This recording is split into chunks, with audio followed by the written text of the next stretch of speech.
Hi everyone, if you're watching one of my videos for the very first time, my name is Adrienne and I empower moms to reject the status quo and embrace healthier lifestyle habits.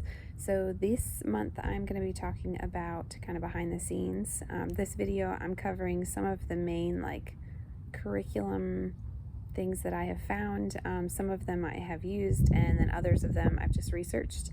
Our family uses this first one I'm going to talk about. I call it open and go curriculum. It's called The Good and the Beautiful, and it is written in a way to appeal to many different religions, and the focus is not really on God, but there is some faith and morals and just appreciating God's beautiful creation kind of sprinkled throughout the lessons.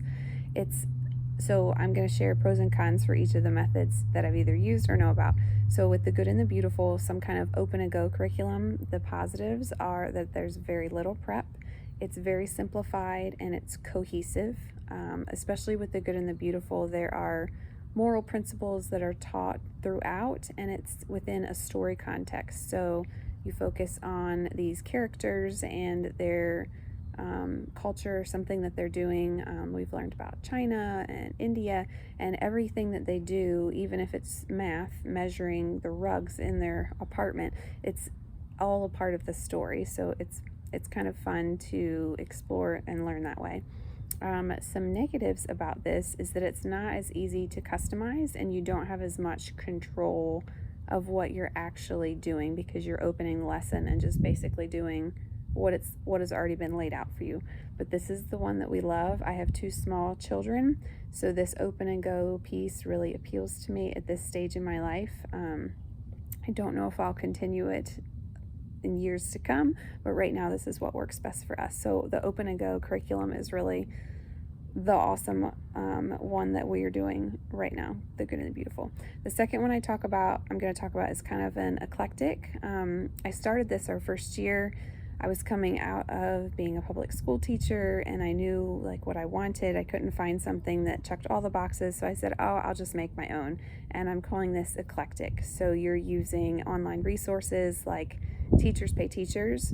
If you've never heard of teacherspayteachers.com, it's an awesome website where you can find tons of resources. There's lots of free resources. You can also pay for them, and it's different resources for the classroom, but it can also work for homeschool. So Teachers Pay Teachers, there's a bunch of stuff on Etsy, there's a bunch of ideas on Pinterest. We love ABC Mouse, but essentially you're basically just piecemealing things that you find based on your kids. So say you have a kid who loves dinosaurs, you're gonna find everything you can about dinosaurs and kind of create units around that topic of interest.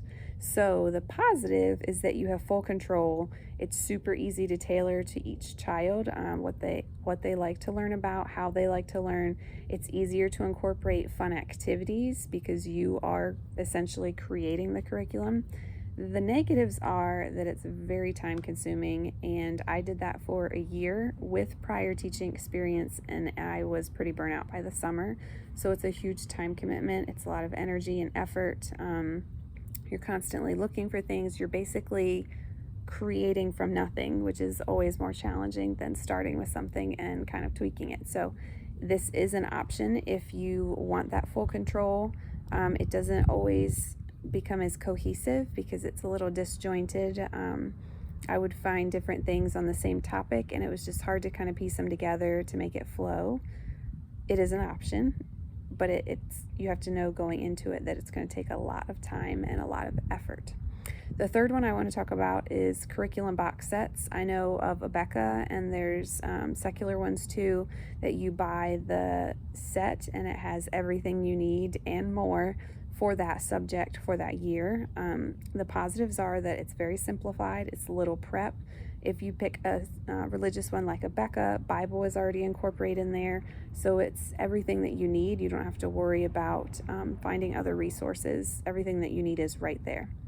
The negatives, the cons, are that it's overwhelming with materials.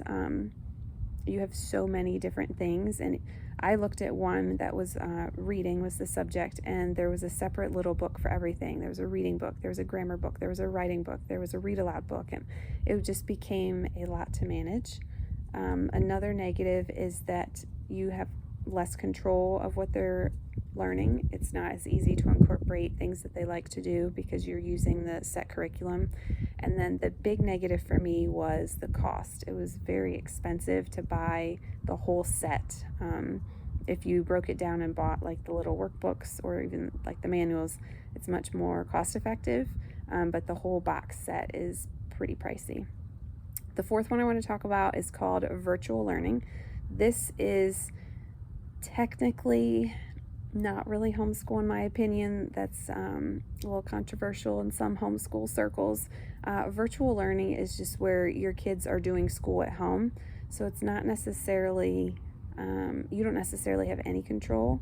The positives are that there's no prep, and it's usually engaging because usually they're on some kind of computer program, and they're usually all kids usually love technology, so they're doing school on most likely a laptop or the phone or an iPad or something, and they are going through and doing activities or lessons that whatever the institution that you're using is telling them to do. So if it's public school and it's virtual, or if there are different programs, depends on your state really, in your area, what is offered.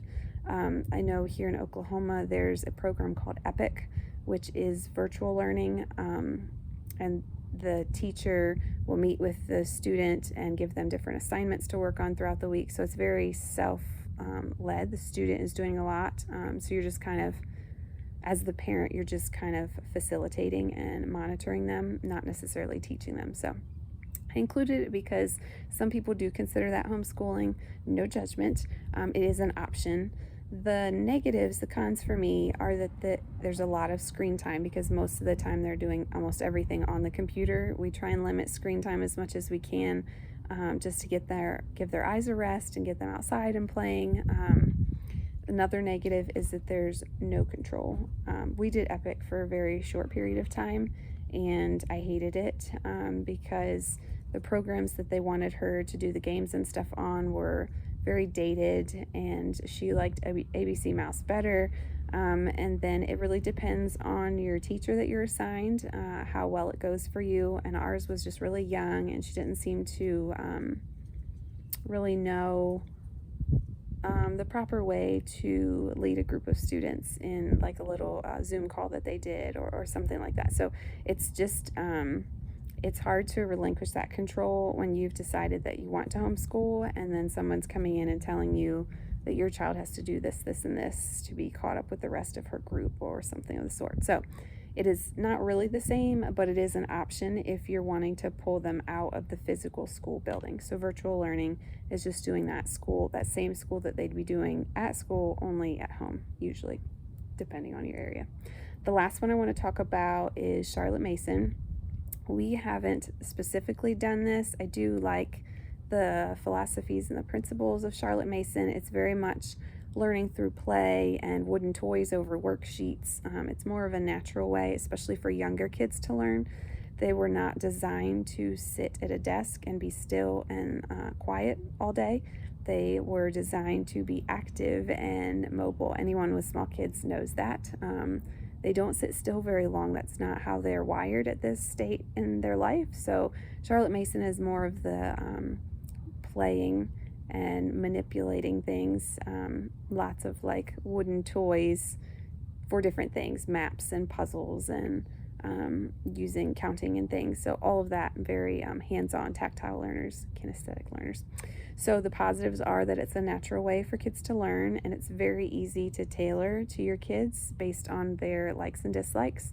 The negatives or the cons are the time and then just the investment to start, because there are a lot of great like wooden toys and manipulatives and things that you need for that kind of learning, but you have to buy a lot of that up front to get started. So just make sure you weigh all those options out. I hope that gave you some kind of direction if you're new to homeschooling and you don't really know where to start. There's lots of options. I just picked the 5 big ones that I think are most popular. Think about it, pray about it.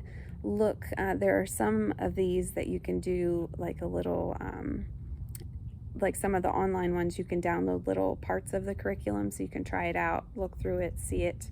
You can even go on online and see if you can find some used that have been gently used, just to kind of help save money. But anyway, hope that was helpful. If there's one that you use that I didn't talk about, drop it in the comments.